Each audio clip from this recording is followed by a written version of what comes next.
Bayan, ang pambansang awit ng Pilipinas. Kayang mag-ibig, ewas ng sinangalan, alam ng puso, sa titik mo'y buhay.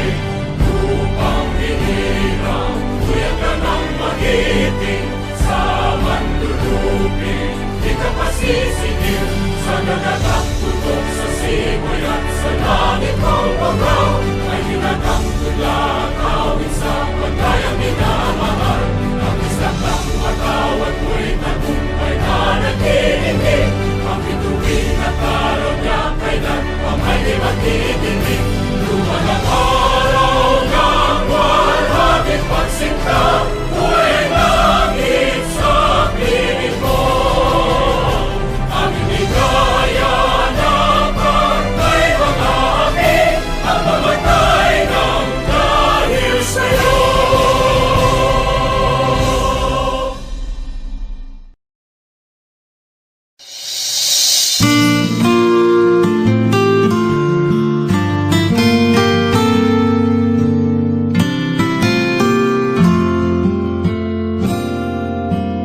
God will make a way where there seems to be no way. He works in ways we cannot see. He will make a way for me. He will be my guide, hold me closely to His side. With love and strength for each new day, He will make a way. He will make a way.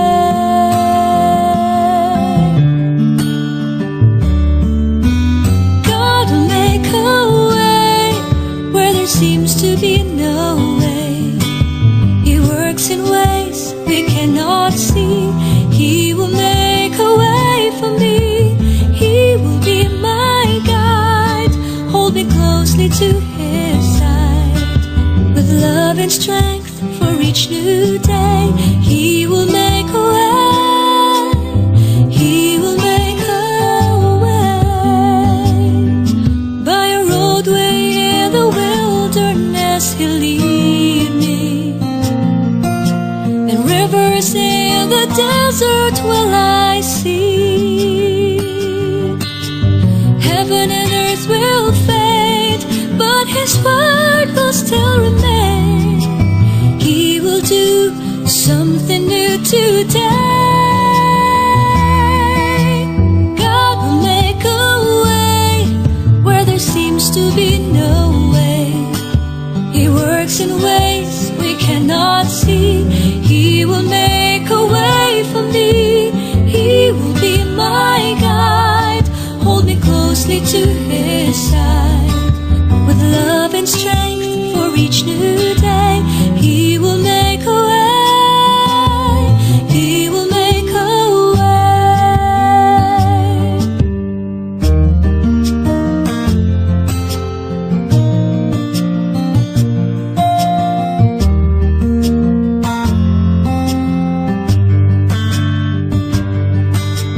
Heaven and earth will fade, but His word will still remain.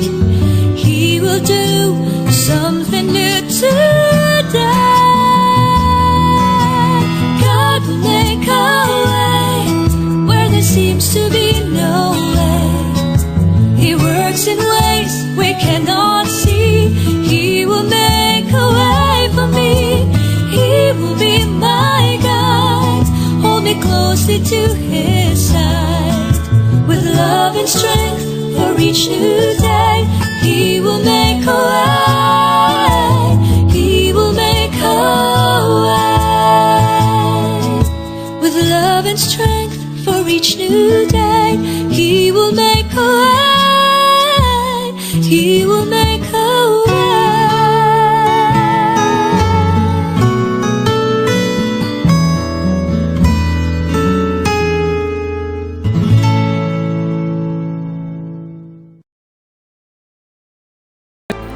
Sa aming tagapag-ugnay sa Alternative Learning System, Maria Victoria del Prado Sagit, bilang mobile teacher, malugod ko pong ipinakikilala ang 6 na mga lalaki at 3 na mga babae na may kabuuan na siyam na magsisipagtapos sa antas elementarya ay malulwalhating nakatupad sa mga pangangailangang itinakda ng kagawaran ng edukasyon para sa ALS K-12 Basic Education Curriculum sa taong panuroang 2019-2020.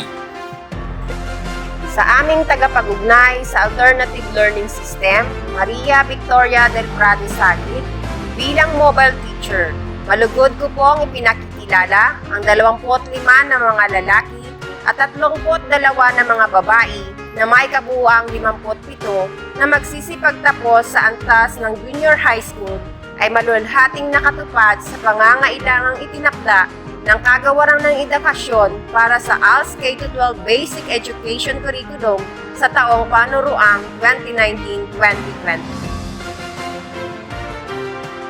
Bilang tagapag-ugnay sa Alternative Learning System ng Hilagang Buwak at batay sa pagpapakilala ng mga mobile teacher na sina Ginang Daisel at Samortin, Ginang Leia M. Niebla, at Ginoong Honorio S. Marciano, pinatutunayan ko ang 6 na mga batang lalaki at 3 batang babae na may kabuuang bilang na siyam na magsisipagtapos sa antas na elementarya at 25 na mga batang lalaki at 32 na batang babae na may kabuuang bilang na 57 na magsisipagtapos sa antas na junior high school na may kabuuang bilang na 66 ay maluwalhating nakatupad sa mga alituntuning itinakda ng kagawaran ng edukasyon para sa ALS K-12 Basic Curriculum sa taong panuruan 2019-2020. Kung kaya tiniling ko sa aking Schools Division Superintendent,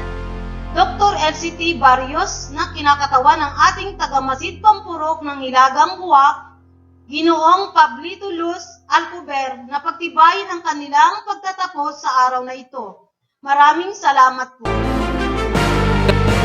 Sa bisa ng kapangyarihang iginawad ng talihim ng kagawaran ng edukasyon, kagalang-galang Leonor Magtolis Briones, sa pansangay na tagapamanihala ng mga paaralang bayan, sangay ng Marinduque, Dr. LCT Barrios, na ngayon ay aking kinakatawan, at batay sa pagpapatunay ng inyong pampurok na tagapag-ugnay sa Alternative Learning System na si Ginang Maria Victoria del Prado Sagit, na kayong 6 na mga lalaki at 3 mga babae na may kabuuang bilang na siyam na magsisipagtapos sa antas elementarya ay maluwalhating nakatupad sa mga pangangailangang itinakda ng kagawaran ng edukasyon para sa K-12 Basic Education Curriculum sa taong panuruang 2019-2020. Kung kaya, sa araw na ito, ika-15 ng Hulyo taong 2021, dito sa Don Luis Hidalgo Memorial School, Buwak, Marinduque, pinagtitibay ko ang inyong pagtatapos. Congratulations at maligayang pagtatapos.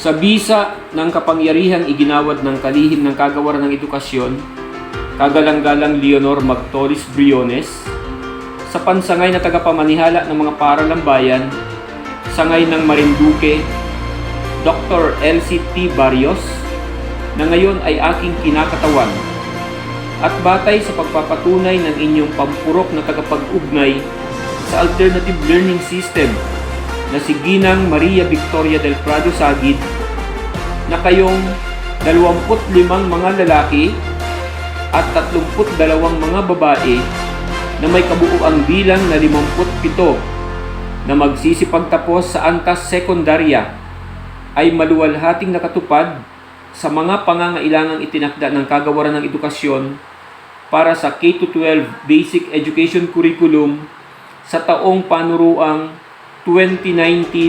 2019-2020. Kung kaya sa araw na ito, ika-15 ng Hulyo, taong 2021, dito sa Don Luis Hidalgo Memorial School, Buwak, Marinduque, pinagtitibay ko ang inyong pagtatapos. Congratulations at maligayang pagtatapos.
Insanan Roger M.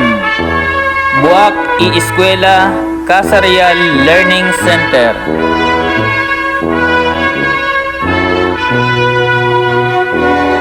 Hayag J.E.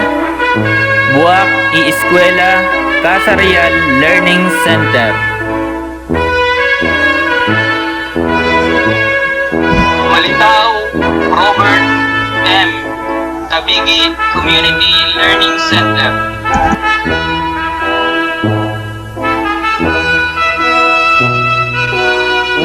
Mandia Wilson, Hinapulan Community Learning Center.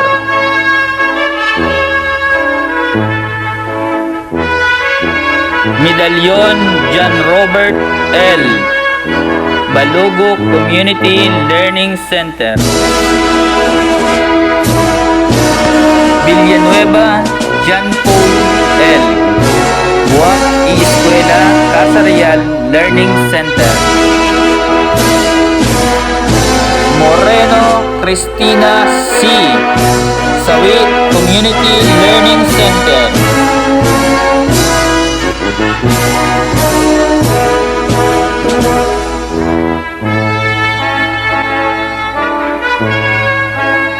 Usinsao Karen Jane M. Puyog Community Learning Center.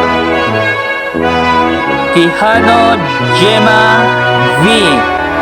Tabigi Community Learning Center.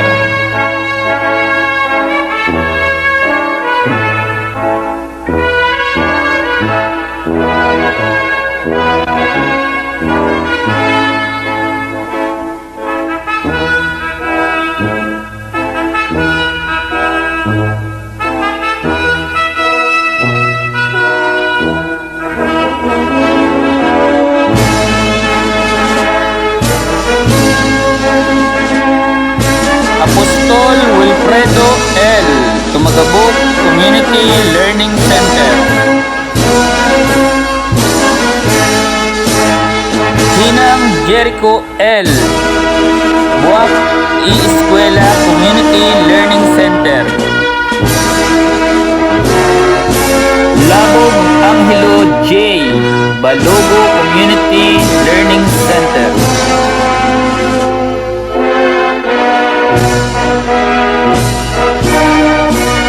Lanot Jan Patrick M. Pawa Community Learning Center.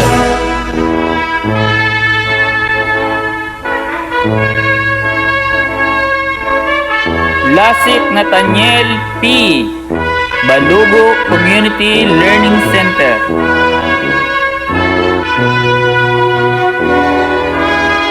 Lasik Remar M. Balugo Community Learning Center.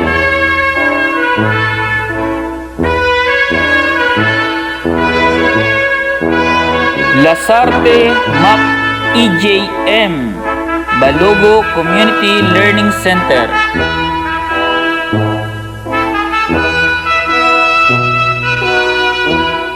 Lasso Neil M. Agumaymayan Community Learning Center.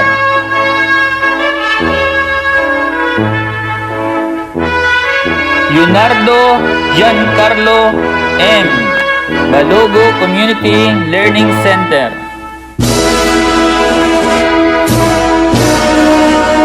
Ligit Noel J.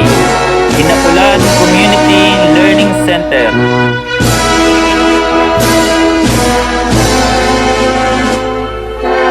Makayaon Rolando M. Tagwak Community Learning Center.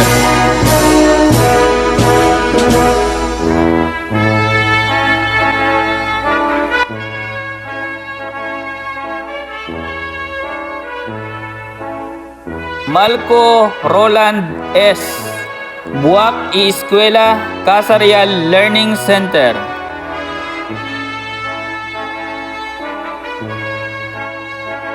Maling Rogelio C. Puyog Community Learning Center.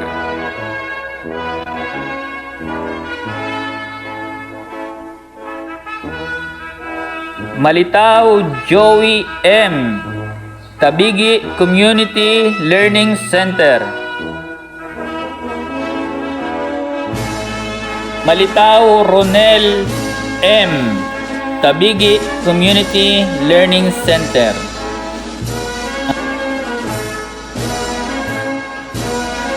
Manrique Alexis Carlo M.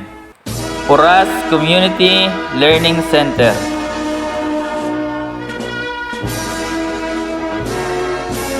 Mantal Mark M. Balugo Community Learning Center.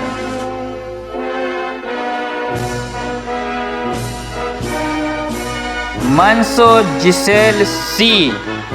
Buwak I-Eskwela Casarial Learning Center.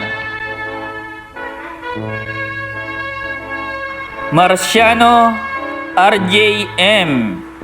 Buwak I-Eskwela Casarial Learning Center. Martisana Jobert J. Buwak I-Eskwela Casarial Learning Center. Mexico Jefferson M. Lupak Community Learning Center.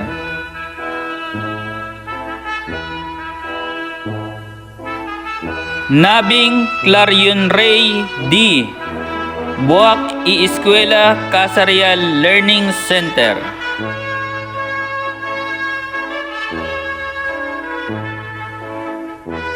Pamplena Marvin L. Hinapulan Community Learning Center. Piedragosa Aldrin M. Buwak I-Eskwela Casarial Learning Center. Udtuhan Allen Harold M. Buwak I-Eskwela Casarial Learning Center. Bibora Layan A. Tumagabok Community Learning Center.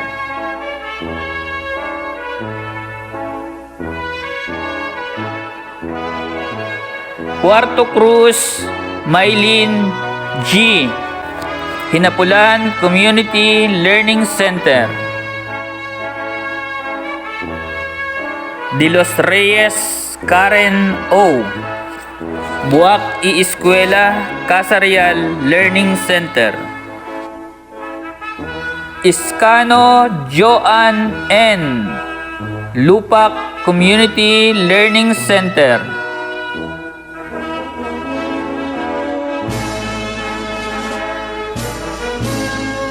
Ibanghilista Jenaline DM.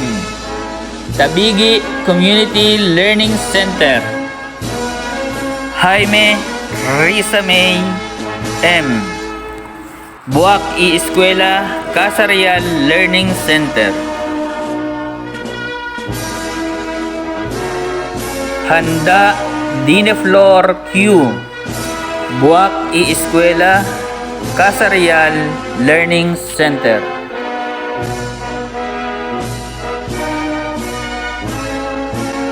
Cornadal Lea May L. Pawa Community Learning Center. Buton Eva G. Buton Community Learning Center. Limbo Maylin D. Buton Community Learning Center.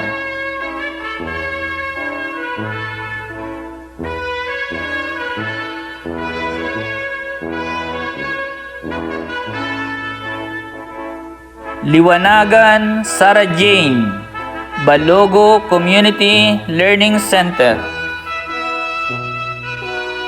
Yabor Iris B. Pawa Community Learning Center. Makayaon Shirley H. Tagwak Community Learning Center.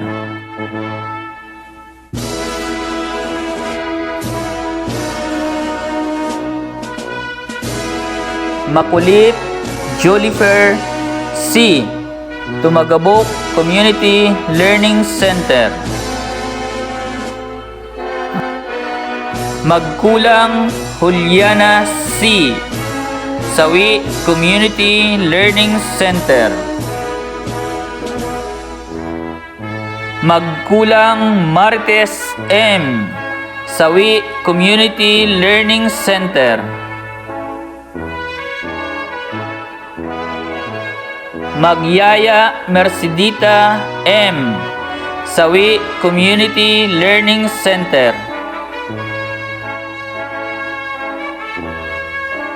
Malakas Alma M. Puktoy Community Learning Center.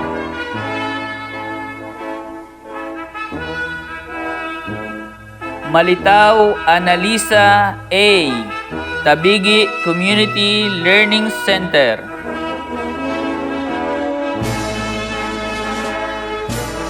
Malitaw Nympha M.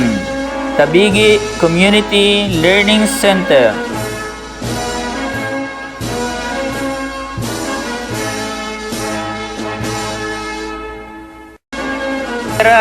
Shirley M. Tabigi Community Learning Center. Marasigan Roby Chris Z. Buwak I-Eskwela Casarial Learning Center. Mason Maricon M. Buwak I-Eskwela Casarial Learning Center. Mendoza Lorefe L. Buwak I-Eskwela Casarial Learning Center.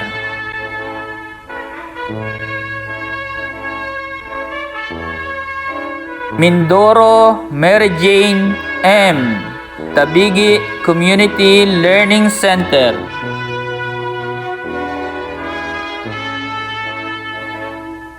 Monreal Melan M. Puyog Community Learning Center.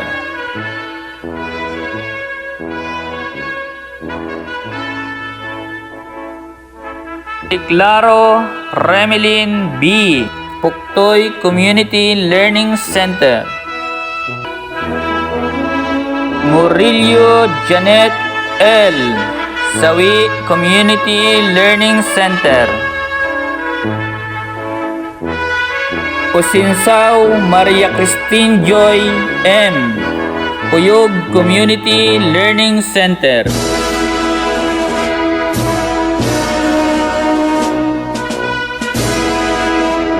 Tisalbon Generous L. Sawi Community Learning Center. Ricamara Rebecca N. Puktoy Community Learning Center.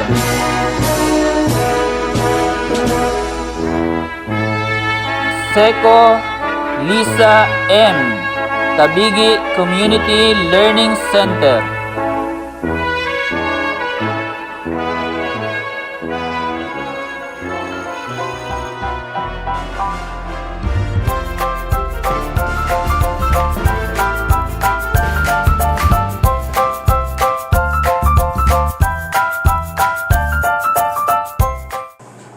Good day to each and everyone who is attending virtually present at this time of our graduation ceremonies for our beloved and very precious graduates for the school year which ends at this time.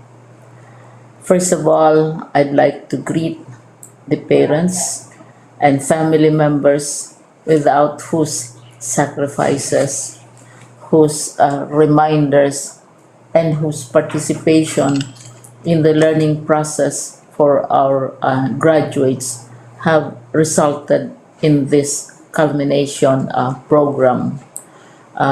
This year, your role has changed drastically, where we've always believed that the matter of educating our children rests nearly exclusively on our teachers and our staff.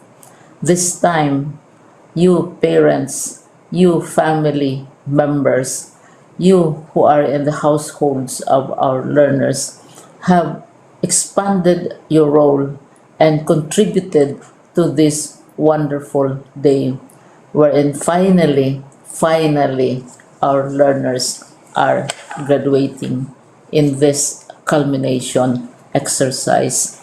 So congratulations, because this year has not been very easy, has not been a picnic for our teachers, for our family members, as well, especially the parents, mothers, fathers, sisters, brothers, and all who have contributed to the achievement of our learners at this time. So, maraming salamat at congratulations, parents and family members. Mas malaki ang role ninyo at this time compared to earlier graduation exercises. Secondly, I would also like to greet our teachers, without whose very careful review and careful supervision of the work of our pupils and our learners, this event would not be taking place at all.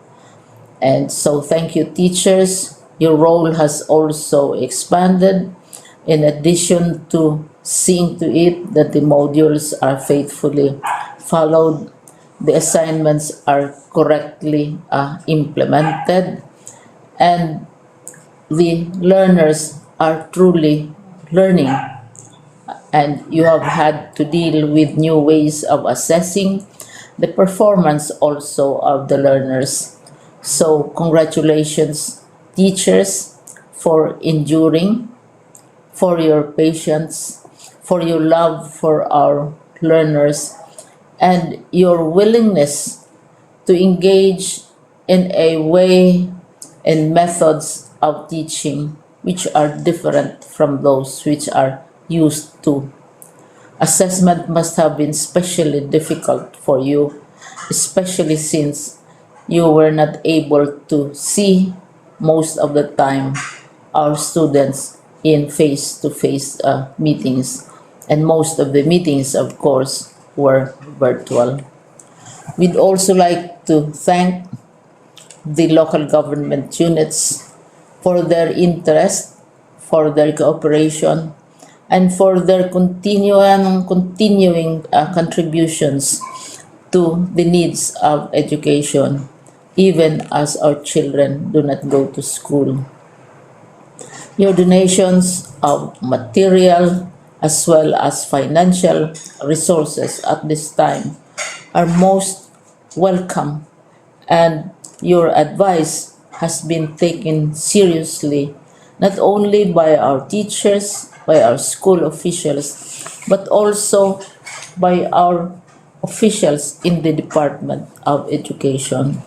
We continually talk with local government units, especially in times of disaster, in times of great need for classrooms, for space, and for responses to unforeseen emergencies. Thank you, local government units. But of course, most of the congratulatory greetings fall on the deserving graduate. Each and every one of you is truly special. You are different from the other graduates who have passed through the portals of your school. You went to school practically without seeing your teachers, if at all. You went to school with your parents, your mothers, and your fathers hovering over your shoulders and seeing to it that you are able to complete your assignments. You are completing your studies at a time when examinations and assessments are different. You are culminating these long months of hard work at this time, even as you have to do family chores, even as you are distracted, and even as your world has turned upside down, and it seems and it appears as if we don't know what the future holds and what will happen next. But you have persevered, and now you are ready to graduate. And therefore, you deserve each and every bit of congratulations from us in the Department of Education, from your parents and family members, your teachers, from the officials in local government, as well as in the parent teachers associations. You deserve each and every single congratulatory pat on your back, each hug virtually, of course, and each greeting, which I am sure you are also receiving virtually. I don't know if you will remember this event many, many years from now. I have tried to recall myself who our graduation speaker was when I finished high school and when I finished my college studies. All I remember is that the graduation speaker was someone important, someone who was invited because that someone is supposed to give a message. What was more important to us graduates at that time was the excitement of the celebrations, the happiness and the joy of our parents, the sadness of parting from our classmates and from our teachers, and the enjoyment of all the graduation events that usually take place come commencement day. When I was a college student, we had a series of events which were designed to embed in our minds, which were designed to help us remember and not forget our days in college. We would spend one whole day going around the campus, visiting the classrooms, saying goodbye to our teachers, and sharing memories. We would have bonfires to say goodbye to each other. We had baccalaureate services where we committed ourselves to God and we prayed for guidance when we go out into the world. So many celebrations, and the speaker, of course, is the least important and easily forgotten component of the graduation exercise. Nonetheless, I will exert all efforts to share with you what I see are things or issues which a graduate should remember, and recall. I have said that you are very special. You are very different. You are pioneering. There has been no other class like your class. There has been no other graduate like you as a graduating student, because you are the very first graduate of the blended learning response to education in the Philippines. And so you ask yourself, what awaits you in the world outside? You can either work, because the kind of curriculum you survived and underwent as a student will enable you to go to work if you wish to go to work.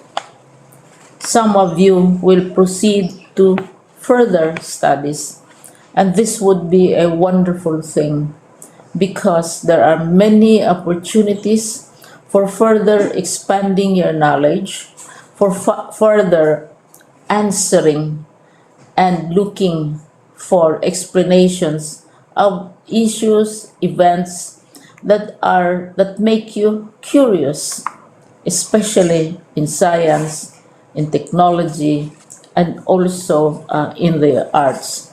So you can work, you can go to further studies, and perhaps some of you will settle down, hopefully not too soon, so you can pursue what you really want to do. So today, this is why we call this exercise a commencement exercise. It's not the end of our studies. It's not the end of all our efforts with blended learning, with modules, with floods, with earthquakes, and of course with COVID. It's a commencement of doors opening to you. More doors will be opened because you are a graduate. You can work, you can proceed for further studies, you can help your parents, and you can perhaps look for opportunities to do what you have always wanted to do, whether at work, whether at advanced studies, whether at learning more in science and technology, in mathematics, and in the arts. All of these opportunities are available to you. More doors are being opened. I hope you will select the door which arouses your curiosity, the door which will help you know more about this world, and the door which will allow you to contribute to the development of our country and contribute whatever we can to solve our problems and our challenges. Congratulations once more to each and every one of you. Congratulations to you, parents and family members. Congratulations to you, teachers. When I was chair of the board of Silliman University, each time we had graduation ceremonies, during the baccalaureate and during commencement itself, I would cry. I would cry because you are sending out into the world a new batch of graduates, and we want to be sure that what is awaiting them is appropriate. We want to be sure that they are ready for what awaits them when they select which door to open. And so, we tell you, go out to the world, do whatever you want to do. God be with you, and be assured that all of us love each and every one of you. Congratulations.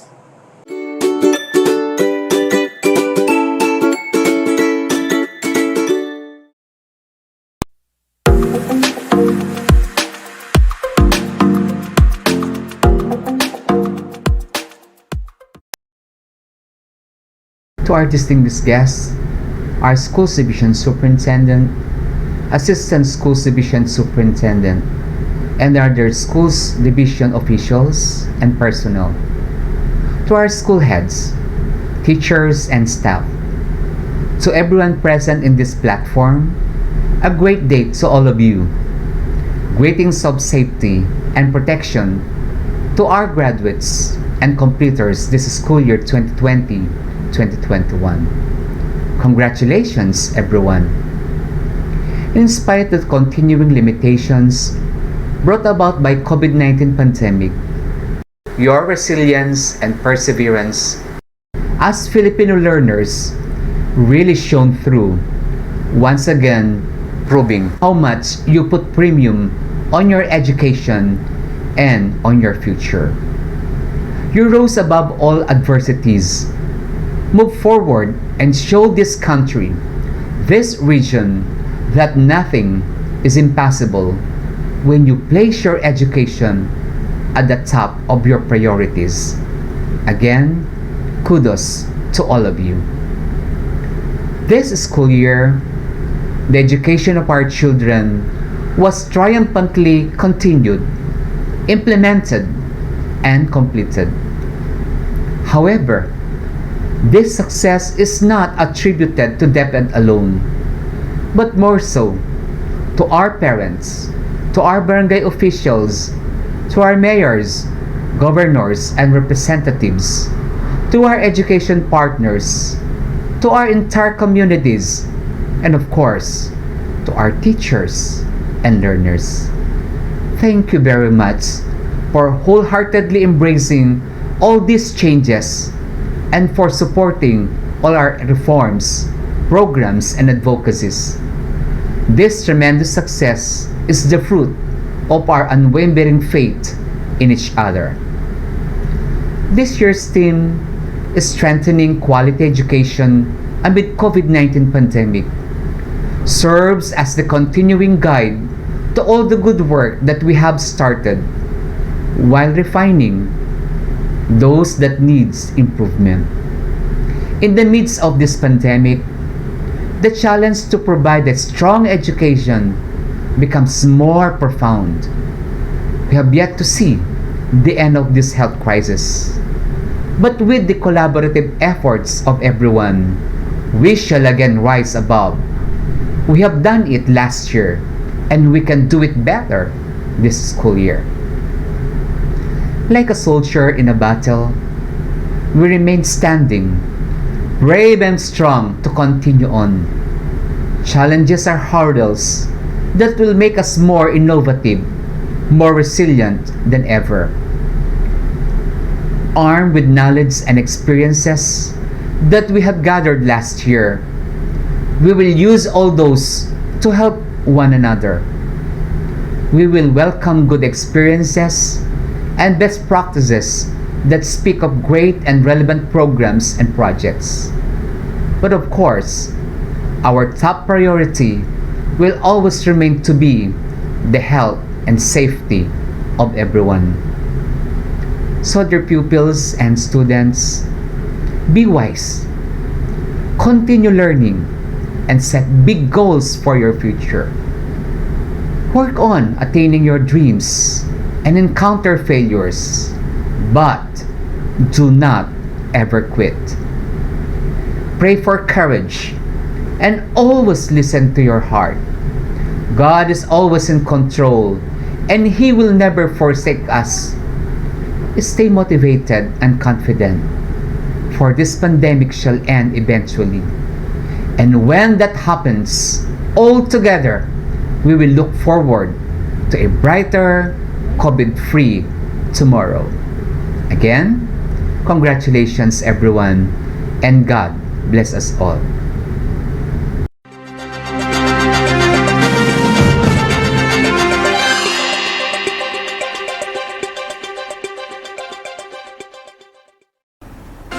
My warmest and heartfelt greetings to the completers, graduates, and their parents on this momentous occasion, the end of the year rites for school year 2020-2021. The school's division of Marinduque is so proud of you and is honored to celebrate this noteworthy day. Dear graduates and completers, the journey of life brings both challenges and chances. One of these challenges was the fact that education was delivered remotely, that is through the modular distance learning modality. It was tough because everybody's resourcefulness has been tested and yours never diminished. It was just the distance which separated you from the schools, but never in the hearts of the school staff, the school heads, and teachers. Dear completers and graduates, we believe that particular challenge made you braver than you believe, stronger than you seem, smarter than you think, and love more than you'll ever know. Congratulations on your well-deserved success. Congratulations on your accomplishments, and we wish you all the best in the future with God to bless you as you continue to reach your dreams. Dear parents, we are proud to share in the excitement of your sons and daughters' graduation. At the same time, we sincerely thank you and recognize all your efforts in making education possible in this hard time. May you always be one with us in carrying the spirit to snatch the chances and beat the challenges ahead in the next school year to come. To our stakeholders, especially to our local government officials and everybody in the community, and particularly in our today's commencement speaker, we deeply appreciate every inch of your generosity of time and efforts in making our schools and our learners one of your priorities. Our deepest gratitude for making education possible amid the pandemic and for keeping the spirit of bayanihan and togetherness a blazing passion in Marinduque. SDO Marinduque believes that every graduate is a star in the making. Let us all help them reach for the stars and shine on. Thank you and God bless. Good afternoon, ladies and gentlemen. Before we close these ceremonies, I'd like to take this opportunity to say, on behalf of SDO Marinduque Alternative Learning System, through the leadership of our ALS focal person, Mr. Rolito M. De La Cruz, a heartfelt congratulations to you, dear graduates and completers of school year 2019-2020. Our graduates and completers, it is clearly seen your outstanding achievements, perseverance amidst pandemic, and its well-deserved pride, though it's not merely the end of awarding of certificates and diplomas and be followed by hanging in your wall just for many people to admire it. So exactly what today's means is not the highlight of great applause for what you have received, but rather accentuating the individuality on how far you set your limits. Just think about all that brought us here. All the trials and misfortunes, too great to recall. All the night or day of study, all the stress sa pag-aaral ng modules or lesson. Isasabay pa ang pagtuturo ng lesson sa modules ng mga anak kasi inabot kayo ng pandemic. All the efforts, all the insights, all of it, it comes together here today in this ceremony. Moreover, as we have observed some things change, as we witness your defying fruitful journey come to an end this day, another door awaits you with lots of opportunities, chances, challenges, and pursuits. There comes a time that you will apply all the information, knowledge, and wisdom you gain. And this time, a great opportunity were given to all of you, our dear ALS graduates and completers, as you move on to the next higher level of your journey, kindly embody the ideals that we implanted and possess the visions of holding the light of future and show the world your individuality with gratification. Nevertheless, adversities are not an exemption to the rule of having success. Sure, you will face predicaments, but despite of that, don't forget to hold on character.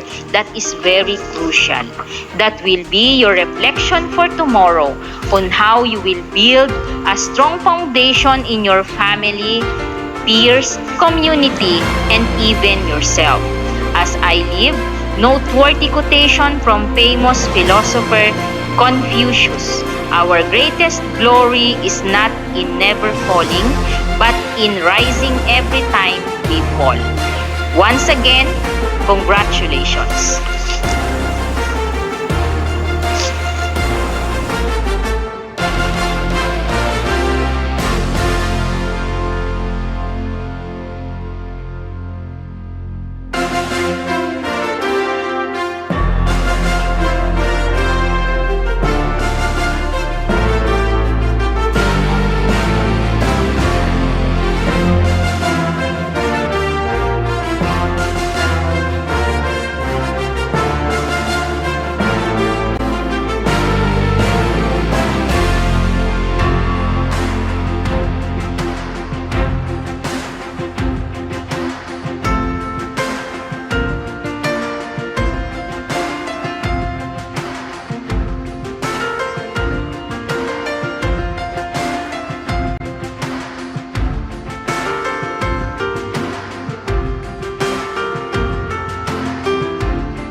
Mga pangarap ay aking nakamit.